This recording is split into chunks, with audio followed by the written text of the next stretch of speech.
विद्यार्थी बंधू भगिनींनो, आपण आजच्या या व्याख्यानामध्ये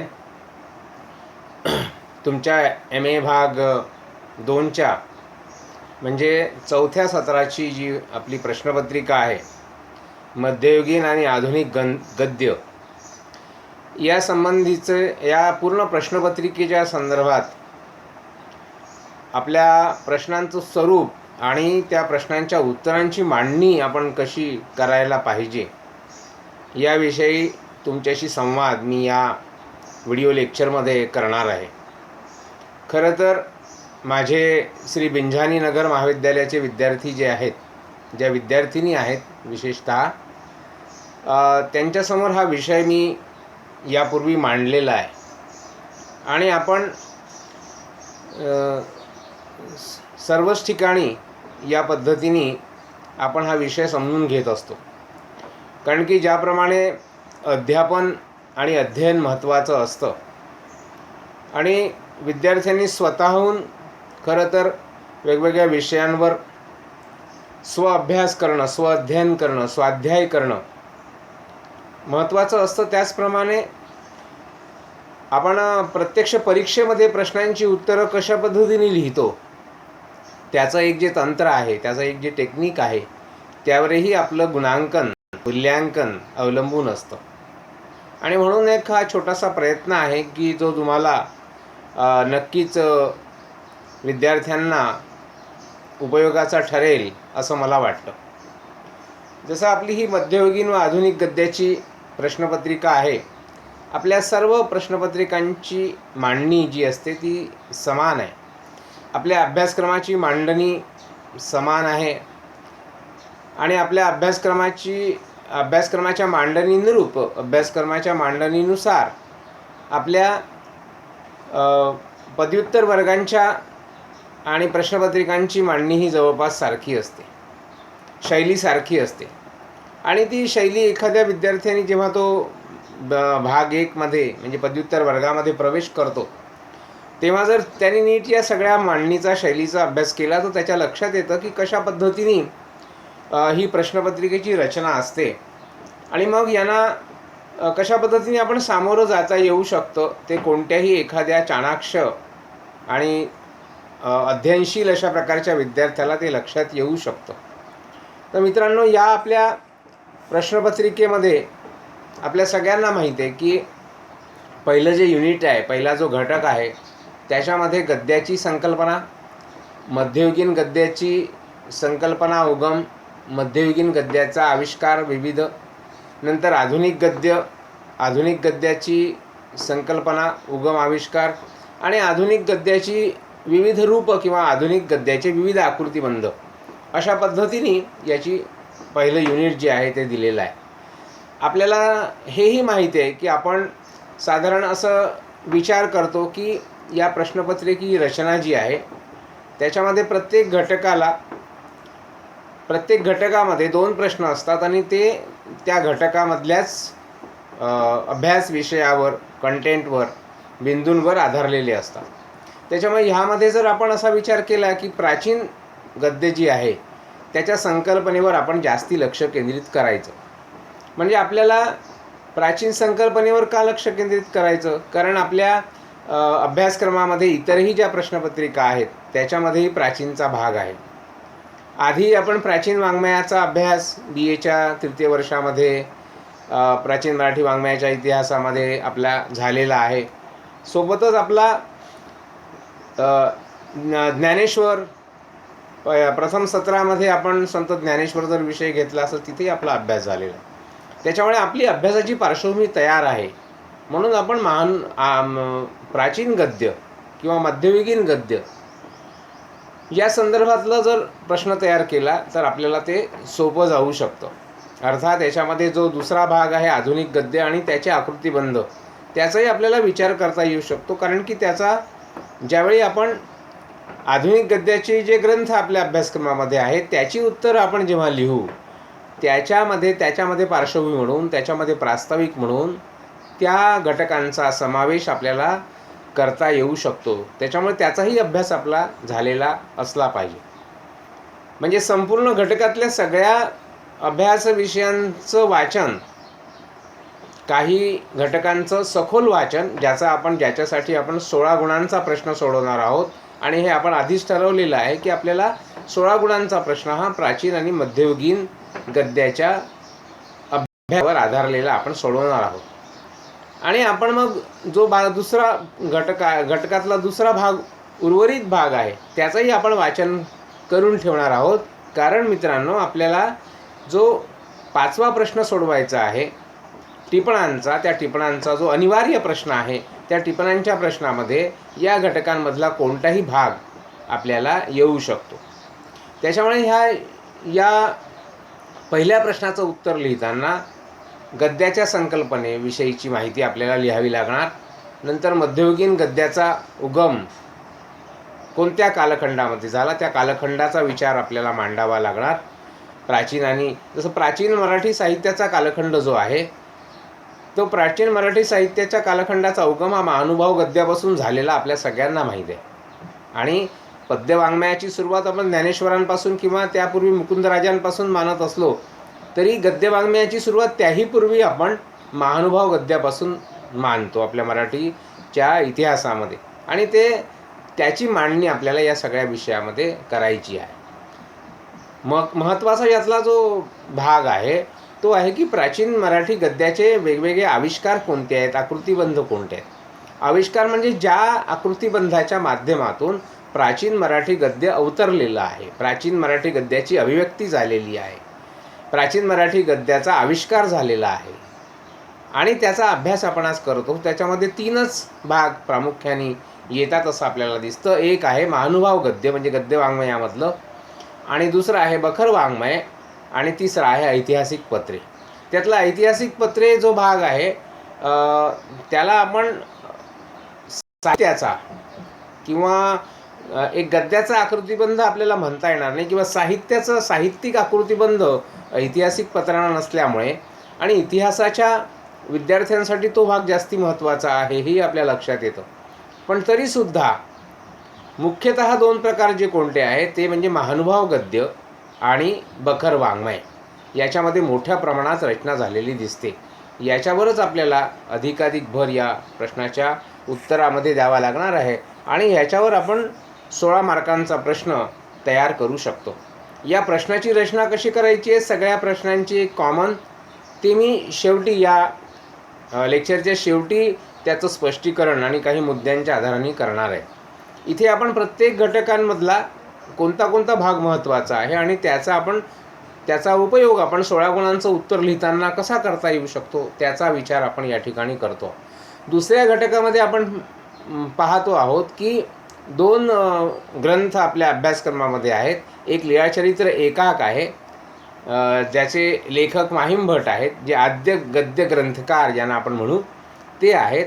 आणि दुसरं आहे सभासदाची बखर म्हणजे शिवछत्रपतींचं चरित्र. कृष्णाजी भास्कर सभासद ही जी सभासदाची बखर आहे ही शिवछत्रपतींचे चरित्र या नावाने सुद्धा आपण ओळखतो आणि त्याचं संपादन सुप्रसिद्ध इतिहासकार आणि संपादक रवी हेरवाडकर यांनी केलेलं आहे. आणि दुसऱ्या बाजूला लीळाचरित्र एकाक जे आहे त्याचं संपादक डॉक्टर शंगो तुळपुळे यांनी केलेलं आपल्या अभ्यासक्रमामध्ये. अर्थात आपल्या सगळ्यांना माहिती आहे की ही सगळी संपादनं प्राचीन वाङ्मयाची जी आहेत ती अनेक लोकांनी केलेली आहेत. आपण जेव्हा ग्रंथाचं आपल्या उत्तराचं प्रास्ताविक आपण जेव्हा लिहितो तेव्हा या सगळ्यांचा उहापोह आपण करतो, त्याच्याविषयीची माहिती आपण देत असतो की या ग्रंथाचं महत्त्व काय आहे, कोणत्या कालखंडामध्ये हा ग्रंथ निर्माण झालेला आहे आणि या ग्रंथाची आधुनिक काळामध्ये जी संपादनं झालेली आहेत, जो अभ्यास झालेला आहे, जी पाठचिकित्सा झालेली आहे, ज्याला टेक्स्च्युअल क्रिटिसिझम असं आपण म्हणतो, आणि ते पाठचिकित्सेच्या आधारानंतर मग जी काही एक पाठशुद्ध संहिता तयार करण्यात आलेली आहे आणि त्याच्या प्रती ज्या आहेत, आज आपल्याला जे उपलब्ध साहित्य आहे ते त्या पद्धतीचं उपलब्ध साहित्य आहे. ही जी प्रक्रिया आहे प्राचीन कालखंडापासून अर्वाचीन कालखंडापर्यंत त्या सगळ्या संहिता, ते सगळं वाङ्मय, ते सगळं मराठी आपल्या साहित्याची आणि संस्कृतीची धरोहर जी आहेत जो वारसा जो आहे जो जपून ठेवलेला आहे या लोकांनी आधुनिक काळामधल्या, आणि प्राचीन काळापासून आधुनिक काळापर्यंत अनेक लोकांनी जपून ठेवला आहे. विशेषतः आधुनिक कालखंडामध्ये त्याला एक नीटनेटकं असं स्वरूप देऊन ते सगळं वाङ्मय आपल्यापर्यंत सादर जे केलं आहे, त्याच्यातली ही मंडळी आहेत. डॉक्टर शंगो तुळपुळे असतील, रवी हेरवाळकर असतील, किंवा या ग्रंथांचं संपादन अन्यही लोकांनी केलं असेल. तर या 2 ग्रंथांमध्ये आपण कोणत्याही एका ग्रंथाचा 16 गुणांच्या प्रश्नासाठी अभ्यास करू शकतो, हे स्पष्टच आहे. तो निर्णय आपण आपला घेऊ शकतो. त्याच्यामध्ये लीळाचरित्र एकाक जसं आहे, महानुभाव, आपण तिकडे महानुभाव गद्याचा पहिल्या घटकामध्ये अभ्यास केला. त्या घटकातल्या त्या अभ्यासाचा उपयोग अर्थातच आपल्याला याही घटकामध्ये होणार आहे, कारण की या घटकाची पार्श्वभूमी लिहिताना आपण महानुभाव गद्याचा जो अभ्यास आपण केला आहे, जी टिपणं आपण काढलेली आहे, जे मुद्दे आपल्यासमोर आहेत, त्या टिपणांचा, त्या मुद्द्यांचा विचार किंवा त्या मुद्द्यांची मांडणी आपण याही घटकांच्या प्रश्नांची उत्तरं सोडवताना आपल्या उपयोगात येणार आहे. हे लक्षात घ्या. हे सगळे जे 4ही युनिट आहेत, यांच्यामध्ये जे अंतःसूत्र आहे, अभ्यासक्रमामध्ये एक जे अंतःसूत्र आहे, एक आशयसूत्र जे अंतःप्रवाहाने जोडलेलं असतं, ते सूत्र आपण नेहमी लक्षात ठेवलं पाहिजे. आणि त्या सगळ्या अभ्यासाचा उपयोग आपल्याला अत्रतत्र करता आला पाहिजे. म्हणजे पहिल्या घटकाच्या अभ्यासाचा उपयोग आपल्याला कुठल्या तरी शेवटल्या घटकाच्या प्रश्नाच्या उत्तरातसुद्धा करता येऊ शकतो, हे आपल्या लक्षात आपण घेतलं पाहिजे. आणि त्याच्यामुळे हे जे इंटरलिंकिंग आहे या सगळ्या घटकांचं, आंतरजोडणी जी आहे त्या सगळ्या घटकांची, त्या आंतरजोडणीचाही आपला विचार सतत आपल्या मनामध्ये आपण अभ्यास करताना ठेवला पाहिजे. तर याच्यामध्ये आपण लीळाचरित्र एकाकाचा जेव्हा अभ्यास करू, तेव्हा स्वाभाविकच आहे पहिल्या घटकांमधलं महानुभाव गद्याचा जो आपण अभ्यास केलेला आहे, तो इथे पुनरावृत्त होऊ शकतो काही प्रमाणामध्ये. आणि म्हणजे त्याची पार्श्वभूमी म्हणून मांडताना आपल्याला त्या अभ्यासाचा उपयोग होऊ शकतो. ते करायचं. आणि मग आपलं लीळाचरित्र एकाक जे आहे, त्या लीळाचरित्र एकाकाची रचना कशी आहे, त्याचं लेखन काय आहे, चक्रधर स्वामी हे त्या पंथाचे जे प्रवर्तक आहेत, त्या चक्रधर स्वामींच्या जीवनाची यात्रा गाथा या सगळ्या याच्यामध्ये कशा पद्धतीने मांडण्यात आलेली आहे, त्यातलं मध्यवर्ती व्यक्तिमत्व जे आहे, जे कॅरेक्टरायझेशन आहे, त्या व्यक्तिमत्वाच्या रेखाटनामध्ये आणि त्यांची व्यक्तिरेखा कशा पद्धतीने याच्यामध्ये रेखाटलेली आहे, या सगळ्यांचा मुद्देसूद असा उहापोह आपल्याला याच्यामध्ये करता येऊ शकतो. तसंच आपल्याला सभासदाच्या बखरीबद्दल, शिवछत्रपतींच्या चरित्र, हे सगळं चरित्र आहे. आज आपण जे विविध प्रकारच्या कादंबऱ्या, साहित्य आणि दूरदर्शनच्या मालिका बघतो, छत्रपती शिवाजी महाराजांच्या जीवनावरची श्रीमान योगी कादंबरी रणजित देसाईंनी लिहिलेली आपण वाचू, किंवा ही अनेक गोष्टी जेव्हा वाचू, तेव्हा आपल्या लक्षात येईल की याचा जो मूळ आधार आहे, याचा मूळ आधार जो आहे, त्याच्यामध्ये बखरी हा एक महत्त्वाचा भाग आहे. बखरी हा महत्त्वाचा भाग आहे. पुष्कळदा काही अभ्यासक तो खूप विश्वसनीय आणि ऑथेंटिक आधार नाही असंही मानतात. ऐतिहासिक पत्र आहे या सगळ्या आणि बखरी या सगळ्यातून मग हे छत्रपतींचं चरित्र, तत्कालीन संपूर्ण मराठी साम्राज्याचा किंवा मराठी स्वराज्याचा इतिहास आपल्या डोळ्यासमोर येतो. आणि त्याच्यातून मग हे जी आज जी निर्मिती आपल्याला दिसते, शिवछत्रपती नावाची डॉक्टर शिरीष गोपाळ देशपांडे यांनी लिहिलेली, अत्यंत उत्तम पद्धतीने लिहिलेली मालिका असो, ज्याचे जे पटकथा संवाद डॉक्टर शिरीष गोपाळ देशपांडेंनी यांनी लिहिलेले आहेत. आणि शिरीष गोपाळ देशपांडे यांच्या 2 कादंबऱ्या प्रकाशित झालेल्या आहेत, राजा शहाजी आणि शिवछत्रपती. तर हे सगळे अभ्यासक जे आहेत, या अभ्यासकांच्या प्रथेला आधारभूमी पुरवण्याचं कार्य जो एक महत्त्वाचा ग्रंथ करतो, तो म्हणजे हा सभासदाची बखर किंवा शिवछत्रपतींचं चरित्र हा आहे. ह्या सगळ्या गोष्टींचा विचार जेव्हा आपण करू, तेव्हा या अभ्यासाला एक चांगली दिशा आपल्याला प्राप्त होऊ शकते. मग आपल्या या तिसऱ्या घटकामध्ये आपण जेव्हा येतो, तिसऱ्या घटकामध्ये आपण अर्वाचीन काळामध्ये येतो, आधुनिक काळामध्ये येतो. आधुनिक काळामध्ये गद्याची जी परंपरा आहे ती आपल्या सगळ्यांना माहीत आहे, त्याचा आपण विचार केला पाहिजे. हे लिहिताना आपण जेव्हा आगरकर लेखसंग्रह आणि 19व्या शतकातील मराठी गद्य या 2 ग्रंथांचा विचार करतो, या दोन्ही ग्रंथांची पार्श्वभूमी जी आहे ती जवळपास समान अशा प्रकारची पार्श्वभूमी आहे. कारण की 19व्या शतकातील मराठी गद्य हा ग्रंथ असो, म्हणजे हे पुस्तक जे आहे ते डॉक्टर बालभोळे यांनी संपादित केलेलं आहे. आणि ते साहित्य अकादमीनी प्रकाशित केलेलं पुस्तक आहे, ज्याच्यामध्ये 19व्या शतकातल्या विविध प्रकारच्या गद्यकारांचा, गद्यलेखकांचा, निबंधकारांचं निवडक साहित्य, निवडक लेख याच्यामध्ये एकत्रित करण्यात आलेले आहे.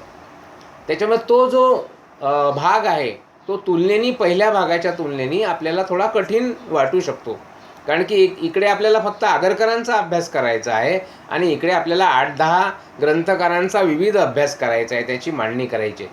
त्याच्यामुळे स्वाभाविकच आहे की आपण 16 गुणांच्या प्रश्नांची उत्तरं लिहिताना किंवा त्याची रचना करताना आगरकर लेखसंग्रहाला प्रेफरन्स देऊ, त्याला प्राधान्य देऊ, आणि ते प्राधान्य द्यायला मला वाटतं काही हरकत नाही. आगरकर लेखसंग्रह जो आहे तो संपादक त्याचे ग प्र प्रधान, जे आपल्या महाराष्ट्रातले प्रसिद्ध विचारवंत होऊन गेले ते आहेत. आणि या आगरकर लेखसंग्रहाच्या संदर्भात आणि पुढे आपण त्याची चर्चा आपण विस्ताराने करणार आहोत की एखादं या सगळ्या याच्यातला जो महत्त्वाचा जो आपण एक नमुना म्हणून जो विचार करतो आहोत किंवा या सगळ्या प्रश्नांची रचना करताना त्याच्यामध्ये आपण आगरकर लेखसंग्रहाचा विचार आपण करणार आहोत. त्याच्यामुळे त्याची आपण विस्ताराने थोडी समोर चर्चा करू की याचं उत्तर देताना आपण आगरकर लेखसंग्रह या ग्रंथाचा किंवा आगरकरांचा निबंधकार म्हणून कशा पद्धतीचा विचार आपल्याला करता येऊ शकतो, त्याची चर्चा आपण पुढे करणारच आहोत. पण याची पार्श्वभूमी आपण लक्षात घेतली पाहिजे की आधुनिक काळामध्ये जे ग्रंथकार झाले, ज्याच्यामध्ये लोकहितवादी विष्णुशास्त्री चिपळूणकर आणि मग बाकी अनेक लेखकांनी त्याच्यामध्ये फार मोठ्या प्रमाणावर भर घातलेली आपल्याला दिसते. लोकमान्य टिळकांपासून डॉक्टर बाबासाहेब आंबेडकरांपर्यंत हे जे गद्यग्रंथकार झाले, निबंधकार झाले, ज्यांनी आधुनिक महाराष्ट्राची जळणघळण केली, आधुनिक महाराष्ट्राची निर्मिती केली, आधुनिक महाराष्ट्राच्या विचारधारा ज्यांनी घडवल्या, आधुनिक महाराष्ट्र ज्यांनी निर्माण केला एक प्रकारे, आणि ह्या सगळ्या लेखकांचं फार मोठं योगदान, या संपादकांचं, या पत्रकारांचं. आणि हे संपादक पत्रकार असलेले लोक एका बाजूला स्वातंत्र्याचे आणि समाज सुधारणेचे सुद्धा योद्धे आहेत, हेही आपल्याला दिसतं. तसं दुहेरी कार्य करणारे हे जे निबंधकार आहेत, हे जे महापुरुष एक प्रकारचे आहेत, त्यांचं कार्य आपण ह्या भागामध्ये बघतो. या घटकांमध्ये आपल्याला ते कार्य समोर येतं आणि त्याचा विचार त्याही अंगाने आपल्याला करता येतो. शेवटचा जो आपल्या अभ्यासक्रमातला घटक आहे तो चौथा घटक, त्याच्यामध्ये 2 ग्रंथ आपल्या अभ्यासक्रमामध्ये आहेत. पण मला असं वाटतं की त्यातला जो सुरेश द्वादशीवारांचा मन्वंतर नावाचा जो लेखसंग्रह आहे त्याचाच आपण त्याच्यामध्ये विचार केला पाहिजे. दुसरं जे पुस्तक याच्यामध्ये आहे त्याच्याविषयीची थोडीशी काही प्रमाणात अशा प्रकारची एक त्या पुस्तकाच्या संदर्भातली वादग्रस्तता आपल्या लक्षात आलेली आहे, अनेकांच्या लक्षात आलेली आहे. आणि म्हणून आपण मन्वंतर नावाचा हा जो द्वादशीवारांचा लेखसंग्रह आहे त्याचा या घटकामध्ये 16 गुणांच्या प्रश्नासाठी विचार आपल्याला करता येऊ शकतो, ज्याच्यामध्ये हे आधुनिक म्हणजे अगदी अलीकडच्या काळातले लेखक आहेत. द्वादशीवार जे अलीकडे लोकमत नावाच्या दैनिकाचे संपादक आहेत आणि पूर्वी ते विदर्भ साहित्य संघाचे अध्यक्षही राहिलेले आहेत. एक उत्तम अशा प्रकारचे वक्ते म्हणून ते संपूर्ण महाराष्ट्रामध्ये ख्यात आहेत, विख्यात आहेत. अनेक प्रकारची विषयांवरची व्याख्यानं संपूर्ण महाराष्ट्रामध्ये त्यांनी केलेली आहेत. एक उत्तम राजकीय आणि विश्लेषक, पत्रकार, संपादक आणि वक्ते, विचारवंत म्हणून द्वादशीवारांचं एक महाराष्ट्रामध्ये अलीकडच्या पत्रकारितेच्या क्षेत्रामध्ये फार मोठं स्थान आहे. आणि त्यांचा हा मन्वंतर नावाचा लेखसंग्रह आहे, तो अलीकडच्या काळाचं विचारचिंतन मांडणारा आहे, प्रतिनिधित्व करणारा आहे. याच्यापूर्वी आपण जे सगळं लेखन पाहिलेलं आहे ते आपल्याला 1950च्या पूर्वीचं, स्वातंत्र्यापूर्वीचं विचारचिंतन आणि भावविश्व मांडणारं होतं. द्वादशीवारांच्या या लेखसंग्रहामध्ये आपल्याला अलीकडच्या काळामध्ये म्हणजे 1975 नंतरच्या आपल्या भारतातल्या विविध प्रकारच्या राजकीय, सामाजिक, सांस्कृतिक आणि अशा प्रकारच्या पर्यावरणाचं चित्र मन्वंतरमध्ये उमटलेलं तुम्हाला दिसेल. नवे प्रश्न आणि त्यांनी मांडलेले आहेत. तर मन्वंतरमध्ये म्हणजे एक नवं युग, मन्वंतर म्हणजे एका नव्या युगाची निर्मिती, युग परिवर्तन ज्याला आपण म्हणता येऊ शकतो. तर नव्या युगाचे नवे प्रश्न, नव्या युगाची नवी विचारधारा किंवा नव्या युगामध्ये विचारधारेला पडलेले नवे प्रश्न जे आहे त्याची मांडणी करायचा प्रयत्न मन्वंतर या लेखसंग्रहामध्ये सुरेश द्वादशीवारांनी कशा पद्धतीने केलेला आहे ते आपण त्याचा सगळ्याचा विचार करून, म्हणजे द्वादशीवारांच्या व्यक्तिमत्वाचा विचार करून, द्वादशीवारांच्या एकूण कारकिर्दीचा विचार करून, मन्वंतर लेखसंग्रहामधल्या विविध लेखांमध्ये त्यांनी मांडलेले विषय आणि मुद्दे यांचा विचार करून आणि एक 16 गुणांचा प्रश्न या विषयावरचा आपल्याला लिहिता येऊ शकतो. आता या छोट्याशा आपल्या संवादाच्या शेवटच्या टप्प्याकडे जाताना आपण हा 16 गुणांचा प्रश्न लिहिताना त्याची अर्थातच आपल्याला विभागणी थोडंसं बाळबोध पद्धतीने आपल्याला हे विवेचन माझं वाटेल, पण ते आवश्यक आहे. कारण की सर्व प्रकारचे विद्यार्थी आपल्या डोळ्यासमोर असतात आणि त्या विद्यार्थ्यांना जास्तीत जास्त सोप्या पद्धतीने सांगण्याचा प्रयत्न आपण करत असतो. आणि त्याच्यामुळे याची एक सुलभ सोपपत्तिक अशा प्रकारची मांडणी मी करायचा प्रयत्न या लेक्चरमध्ये केलेला आहे. कारण की आपण जेव्हा 16 गुणांचं उत्तर लिहितो, पुष्कळदा काय होतं अलीकडच्या काळामध्ये की आपले विद्यार्थीही आणि आपले प्राध्यापकही 20 गुणांच्या जो पूर्वीचा प्रश्न होता त्याच्या त्या नॉस्टॅल्जियामधून अजून बाहेर आलेले दिसत नाही. त्याच्यामुळे 16 गुणांची रचना करताना, विचारांची मांडणी करताना थोडंसं 20 गुणांचाच आपण विचार फार तर करत असतो. पण त्याच्यापेक्षा थोडा कमी विस्ताराचा प्रश्नसुद्धा आपण 16 गुणांचा लिहू शकतो, हे पण आपण लक्षात घेतलं पाहिजे. म्हणजे 20 गुणांचा प्रश्न आपण ज्या पद्धतीने लांब लचक आणि लिहित होतो आणि पाल्हाळी कशा प्रकारचा लिहित होतो, तो 16 गुणांचा प्रश्नाचं उत्तर लिहिताना त्या तुलनेमध्ये आपण अधिक वस्तुनिष्ठ होऊ शकतो, अधिक मुद्देसूद त्याचं उत्तर लिहिता येऊ शकतं, त्याची विभागणी करता येऊ शकते. जर आपण उदाहरणार्थ बघू की आपण 16 गुणांच्या प्रश्नांची विभागणी केली 3 भागामध्ये केली किंवा 4 भागामध्ये, इथे जसं मी म्हटलं की 4 भागामध्ये आपण विभागणी केली, 4 4 4 4 4 16, 4 गुणांचा एक भाग. जर आपण 4 भागामध्ये हे उत्तर लिहिलं 16 गुणांचं, तर त्याला प्रत्येक आपल्या उत्तराच्या एका भागाला समजा 4 गुणांचं विभाजन जर लिहिणाऱ्यांनी आणि मूल्यांकन करणाऱ्यांनी जर तसा विचार केला तर आपल्याला 16 गुणांची रचना, 16 गुणांच्या उत्तराची रचना नीट करता येऊ शकते. म्हणून मी याचं जे हे केलेलं आहे, त्याची मांडणी केलेली आहे, ती या ठिकाणी करताना असं म्हटलेलं आहे की 3 मुद्द्यांच्या आधाराने 3 भागामध्ये किंवा 4 भागामध्ये म्हणून 3 भागामध्ये खरं तर याची मांडणी करता येऊ शकते. की आपण पहिला भाग जो प्रस्तावनेचा आहे, अर्थातच प्रस्तावना, विषयाची मांडणी आणि समालोचन हे मुद्दे 3 दिसत असले तरी आपल्या लक्षात येईल. आणि हे लक्षात घेतलं पाहिजे आपण की प्रस्तावना हीच आपण जर 2 पानं लिहित बसलो आणि नंतर आपण समालोचनच भरपूर लिहित बसलो तर या प्रश्नाची मांडणी जी आहे ती बॅलन्स होणार नाही. लक्षात घ्या, आपल्याला पहिला आणि तिसरा मुद्दा जो आहे तो अगदी एका पृष्ठामध्ये संपवण्याचा आहे, एका पृष्ठामध्ये संपवण्याचा आहे. आणि मधला जो मुद्दा आहे आपला महत्त्वाचा, तो आपल्या विषयाचा आणि आपल्या उत्तराचा महत्त्वपूर्ण मुद्दा आहे. आपल्या विषयाचा जो गाभा आहे तो आहे तो दुसरा मुद्दा. त्याच्यामुळे त्याच्यावर पूर्ण आपण भर देणार आहोत. समजा आपण 4 पृष्ठांचं उत्तर लिहिणार आहोत, 4 पृष्ठांचं उत्तर पुरेसं आहे माझ्या मते. कारण की एका पृष्ठासाठी 4 गुणांची जर रचना आपण केली, म्हणजे मूल्यांकन करताना परीक्षकांनी जर ती केली, तर स्वाभाविकच आहे की एका पृष्ठामध्ये जर आपण व्यवस्थित मुद्देसूद अशा पद्धतीने जर माहिती या विषयाच्या संदर्भातली मांडली तर आपल्याला त्याच्यावर 4 गुण मिळू शकतात. आणि अशा पद्धतीने 4 पानांमध्ये याची मांडणी आपल्याला या उत्तराची 16 गुणांच्या करायची आहे. जसं उदाहरणार्थ आपण बघू की या 3 याच्यामधला पहिला जो मुद्दा आहे प्रस्तावनेचा, ज्याच्यामध्ये लेखक आणि पुस्तक परिचय आपण करून देणार आहोत. मुख्य त्यातले 2 भाग आहे. प्रस्तावनेमध्ये लेखकाचा परिचय आणि पुस्तकाचा परिचय हे 2 भाग आहे. कारण की दोन्ही गोष्टींना महत्त्व आहे. अर्थात इथे आपल्याला लक्षात येईल की लेखकामध्ये ते लेखक आणि संपादक हाही भाग आहे, पण लेखकाला इथे आपण जास्ती महत्त्व देणार आहोत. म्हणजे सभासदाच्या बखरीचा विचार करताना आपण सभासद बखर लिहिणाऱ्या लेखकाला महत्त्व देणार आहोत, सभासदाला महत्त्व देणार आहोत. आपण डॉक्टर शंभू तुळपुळे संपादन करणारा जो आहे त्याचं चरित्र किंवा त्याच्या चरित्राचा अभ्यास मांडणार नाही आहोत, हे लक्षात घेतलं पाहिजे. आपण जेव्हा आधुनिक गद्यामध्ये आगरकर लेखसंग्रहाचा विचार करणार आहोत तेव्हा लेखकाचा परिचय याचा अर्थ आगरकरांचा परिचय आहे, लेखकाचा परिचय याचा अर्थ ग.प्र. प्रधानांचा परिचय नाही. किंवा भालभोळेंनी संपादन केलेलं आहे 19व्या शतकातील मराठी गद्य म्हणून, तर तिथेही आपल्या लक्षात येईल की आपण या लेखकाचा परिचय देऊ तेव्हा भालभोळेंचा परिचय देणार नाही किंवा त्यांचा निर्देश आपण करू की याचं संपादन त्यांनी केलेलं आहे. उलट त्या ग्रंथामध्ये जे विविध प्रकारचे ग्रंथकार आहेत त्या ग्रंथकारांचा परिचय आपल्याला द्यायचा आहे. म्हणजे लेखक परिचय कोणाचा करायचा आहे, संपादकांचा करायचा नाही, तर त्या ग्रंथाची रचना करणारे जे रचनाकार आहेत, लेखक आहेत.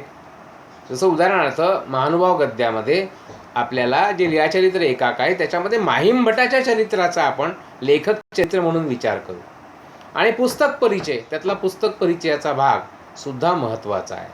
कारण की जो ग्रंथ आपल्या समोर आहे त्या ग्रंथाच्या विविध बाजू, त्या ग्रंथाची प्रकरणं कोणती आहे, तो ग्रंथ कोणत्या काळामध्ये निर्माण झाला, त्या ग्रंथाची ऐतिहासिक वाटचाल कशा प्रकारची झाली आहे, कशी निर्मिती त्या ग्रंथाची झाली, त्या ग्रंथाच्या निर्मितीमागे काही कथा आहे का, त्या पुस्तकाच्या निर्मितीमागे काही कथा आहे का, त्याच्यामध्ये कसे विभाग करण्यात आले. जसं आगरकर लेखसंग्रहाचा विचार करू तर आपण आगरकर लेखसंग्रह या ग्रंथामध्ये संपादक प्रधानांनी त्याची विभागणी केलेली आहे विविध विभागांमध्ये आगरकरांच्या विचारांची. त्याचा आपण विचार केला पाहिजे. जसं उदाहरणार्थ म्हणून मी इथे एक घेतो की जसं गोपाळ गणेश आगरकरांचा परिचय आहे. गोपाळ गणेश आगरकर कोण होते, तर एक प्रसिद्ध आपल्या मराठीतले आणि विचारवंत होते, पत्रकार होते, समाजसुधारक होते, संपादक होते, प्राध्यापक होते, प्राचार्य होते आणि अशा अनेक पैलू त्यांच्या अतिशय कमी आयुष्य घालवलेल्या. म्हणजे 1856मध्ये आगरकरांचा जन्म झाला आणि 1895मध्ये त्यांचा मृत्यू झाला. म्हणजे केवळ 39 वर्षाचा आयुष्य वाट्याला आलेल्या आगरकरांनी किती मोठा भीमपराक्रम आपल्या आयुष्यामध्ये केला ते जर आपण पाहिलं तर आपण स्तिमित होतो. हे जे तरुण आहेत 20व्या वर्षी 20-21व्या वर्षी आणि मराठा आणि केसरीसारखी वर्तमानपत्र काढणारे, चिपळूणकरांसोबत न्यू इंग्लिश स्कूलची स्थापना करणारे, पुढे डेक्कन एज्युकेशन सोसायटीच्या माध्यमातून फर्ग्युसन कॉलेजची स्थापना करणारे, फर्ग्युसन कॉलेजमध्ये प्राचार्य झालेले या गोपाळ गणेश आगरकर, ज्यांना आपण सुधारकाग्रणी म्हणतो, ज्यांनी सुरुवातीला केसरीचं संपादन केलं, नंतर त्यांनी त्यांचं सुधारक नावाचं वर्तमानपत्र काढलं आणि ह्या सगळ्या प्रवासामध्ये महाराष्ट्राला एका विवेकवादी नवविचारांची एक मोठी आधारभूमी तयार करून देण्यामध्ये आगरकरांचं मोठं कार्य आहे असं आपल्याला दिसतं. तर आगरकरांच्या जीवनाचा विचार आपण या ठिकाणी आपल्याला करता येऊ शकतो. सगळ्या ह्याच्यामध्ये आगरकरांची कारकीर्द आहे आणि आपण जर विकिपीडियामध्ये जर सर्च केलं तर हे सगळे मुद्दे आपल्याला सहज सापडू शकतात आणि ते आपण मुद्देसूद आहेत की आगरकर आणि टिळकांनी जसं 1881मध्ये इंग्रजीतलं मराठा आणि मराठीतून केसरी नावाची 2 वर्तमानपत्र सुरू केली आणि 1880मध्ये विष्णूशास्त्री चिपळूणकरांनी जी न्यू इंग्लिश स्कूलची स्थापना केली त्याच्यामध्ये हे दोघंजणं आहेत. आणि या सगळ्या याच्यामध्ये आपल्याला असं लक्षात येतं की केसरीचे पहिले संपादक आगरकर होते आणि ते अतिशय महत्त्वाचं कार्य त्यांचं आहे. त्यांची काही पुस्तकं पण आहेत. डोंगरीच्या कारागृहातील दिवस आहे, विकार विलसित नावाच्या शेक्सपियरच्या नाटकाचं, हॅम्लेट नाटकाचं त्यांनी केलेलं भाषांतर आहे. त्यांचं व्याकरणावरचं वाक्यमीमांसा आणि वाक्यांचे पृथक्करण नावाचं पुस्तक आहे, वाक्यविश्लेषण नावाचं पुस्तक आहे, इत्यादी पुस्तकं आगरकरांनी लिहिलेली आपल्याला दिसतात. हे गोपाळ गणेश आगरकर आपल्यासमोर आहेत आणि हे अत्यंत महाराष्ट्रातलं फार मोठं व्यक्तिमत्व, निबंधकार, समाजसुधारकाचं व्यक्तिमत्व, संपादक पत्रकारांचं व्यक्तिमत्व आहे. ह्या सगळ्या याची मांडणी करताना हा पहिला मुद्दा तुमच्या लक्षात आला आहे की आपण प्रस्तावनेमध्ये, आणि हे आपण साधारण 1 ते 1.5 पान, 1 पानामध्ये आपली ही प्रस्तावना आपण पूर्ण केली पाहिजे. फार तर 1 ते 1.5 पानामध्ये एखादी विषयाची माहिती आपल्याला जास्त लिहिता येऊ शकते, पण 1 पान या प्रस्तावनेसाठी पुरे आहे असं माझं वैयक्तिक मत आहे. कारण की नंतर आपल्याला जो विषय मुख्य मांडायचा आहे तो आहे प्रश्नाचा गाभा जो आहे. म्हणजे प्रश्नामध्ये जर असं म्हटलं असेल की आगरकरांच्या सामाजिक सुधारणाविषयक विचारांची मांडणी कशी करण्यात आलेली आहे त्याच्याविषयी, मग त्यांच्या स्त्रीविषयक असेल, त्यांच्या शिक्षणविषयक असेल, त्यांच्या आणखी अंधश्रद्धा विषयक असेल किंवा असं पर्टिक्युलर विशिष्ट अशा पद्धतीने एखादा प्रश्नाची जर शैली असेल किंवा प्रश्न विचारण्यात आलेला असेल तर आपल्याला त्या पद्धतीने प्रश्नाचं उत्तर बरोबर फिरवता आलं पाहिजे किंवा त्या पद्धतीने प्रश्नाच्या उत्तराची मांडणी त्या अंगाने आपल्याला करता आली पाहिजे. एखादा प्रश्न समावेशक असतो तो त्याची समावेशक मांडणी आपल्याला करायची आहे. संपूर्ण त्या ग्रंथामध्ये जेवढे काही विभाग आहेत किंवा जेवढ्या विविध प्रकारचं लेखन आगरकरांनी केलेलं आहे, आगरकरांच्या समाज सुधारणाविषयक विचारांचे जे वेगवेगळे पैलू आहेत त्या सगळ्या पैलूंचं एक एक करून आपल्याला त्याच्यामध्ये मांडणी करता येईल. पण त्यातल्या एखाद्या पैलूवरच आपल्याला प्रश्न विचारला असेल तर सर्व पैलूंची एक पार्श्वभूमी विशद करून मग त्या विशिष्ट पैलूवर भर देऊन ते उत्तर आपल्याला तयार करता आलं पाहिजे. नाहीतर मग काय होतं की प्रश्नाची दिशा वेगळी, प्रश्नाचा हेतू वेगळा आणि आपल्या उत्तराचं लेखन वेगळं, अशा प्रकारचा विरोधाभास अनेकदा आपल्या याच्यामध्ये निर्माण होतो. आपल्याला जे काही आपल्याला ज्ञान आहे त्या ज्ञानाच्या आधाराने आपण त्या प्रश्नाचं उत्तर लिहिण्याचा प्रयत्न करतो. पण हे लक्षात घेतलं पाहिजे की प्रश्नाची दिशा काय आहे, प्रश्नामध्ये काय अपेक्षित आहे, प्रश्नाच्या उत्तरामध्ये काय अपेक्षित आहे आणि प्रश्न विचारणाऱ्यांनी आपल्याकडून काय अपेक्षित केलं आहे उत्तरामध्ये, प्रश्नाचा मूळ मुद्दा कोणता आहे, मुख्य मुद्दा कोणता आहे, प्रश्नाचा गाभा कोणता आहे, तो लक्षात घेऊन बाकीचं जे अवतीभोवतीचं पर्यावरण आहे प्रश्नाच्या, प्रास्ताविक आहे, लेखकाचा परिचय आहे, समालोचन आहे, या सगळ्या गोष्टी कदाचित त्याच राहू शकतात. पण हा जो मधला गाभा आहे हा प्रश्नाच्या स्वरूपावर केंद्रित आपला असला पाहिजे, हे आपण लक्षात घ्या. कारण की हा महत्त्वाचा घटक आहे आणि आपल्या प्रश्नाचं गुणांकन जे आहे, मूल्यांकन जे आहे, आपल्या उत्तराचं प्रश्नाचं लिहिल्या उत्तराचं मूल्यांकन जे आहे, गुणांकन जे आहे, त्या गाभ्यावर गाभा आपण कशा पद्धतीने सादर करतो उत्तराचा त्याच्यावर ते अवलंबून राहणार आहे.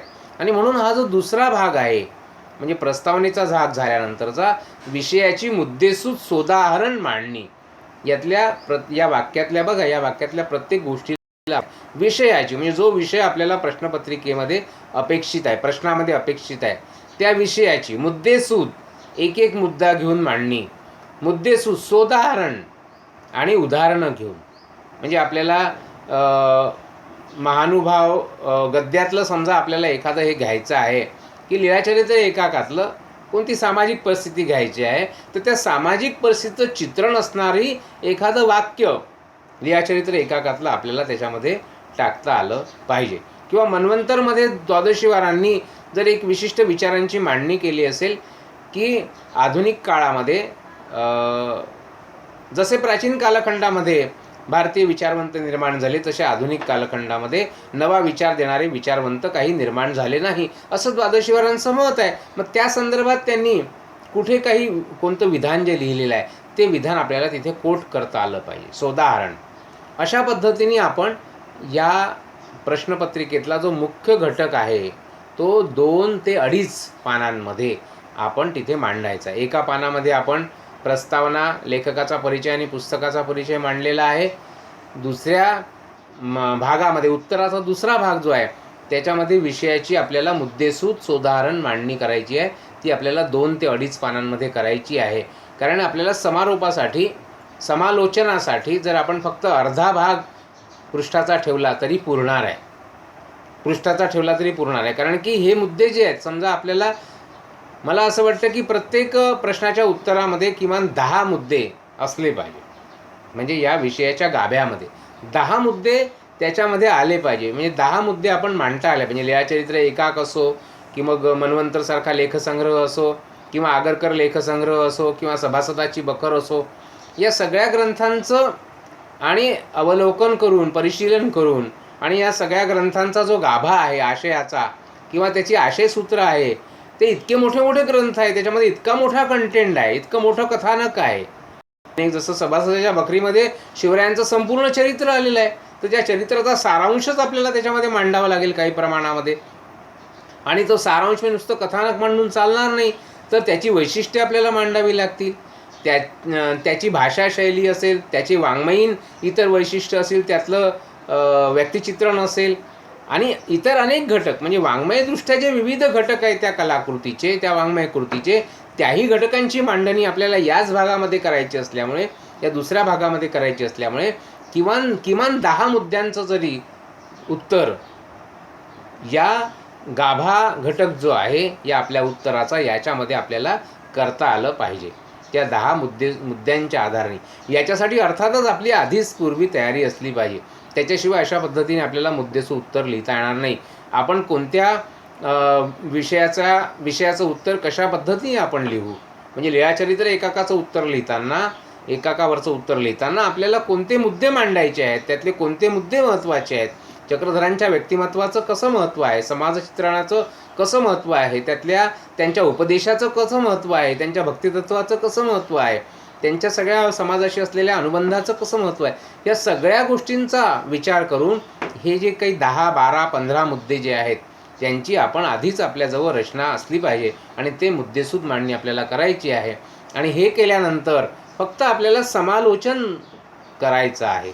म्हणजे ते अर्ध्या पानामध्ये जरी आपण केलं, समालोचन म्हणजे काय, तर या सगळ्यांचा एक प्रकारे सारांश आतापर्यंत आपण जे लेखन केलेलं आहे आणि याच्यातून काय निष्कर्ष निघतो याचा एक समारोप एक प्रकारे या संपूर्ण, म्हणजे आपण हा जो निबंधरूपी प्रश्न लिहिलेला आहे, निबंधरूपी जे उत्तर लिहिलं आहे प्रश्नाचं, आपण या निबंधाचा समारोप काय आहे याच्यामध्ये आपल्याला 2, 4, 5 वाक्य जे आहेत की आतापर्यंत हे अशा प्रकारची मांडणी केली आहे, याच्यामध्ये हे महत्त्वाचं आहे.